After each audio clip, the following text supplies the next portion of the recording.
नमस्कार. आज वसई विरार महानगरपालिकेतल्या सर्व जनतेसाठी खूप आनंदाची गोष्ट आहे.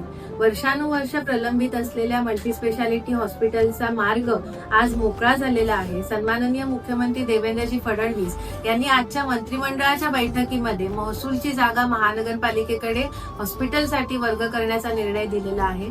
त्यासाठी मी सन्माननीय मुख्यमंत्री देवेंद्रजी फडणवीस, सन्माननीय उपमुख्यमंत्री एकनाथजी शिंदे आणि अजितदादा पवार तसंच आपले महसूल मंत्री सन्माननीय चंद्रशेखर बावनकुळेजी यांचे समस्त वसईकरांच्या वतीने आभार मानते.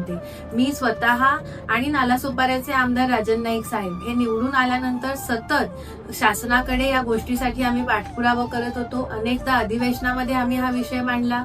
16 जुलैला जी मुख्यमंत्र्यांनी बैठक घेतली त्या बैठकीमध्ये हा विषय घेतला आणि बैठकीमध्ये मुख्यमंत्र्यांनी याचे आदेश दिले.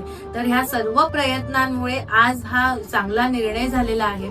त्यामुळे मी महाराष्ट्र शासनाचे आभार मानते आणि वसईकरांचं मनपूर्वक अभिनंदन करते. धन्यवाद.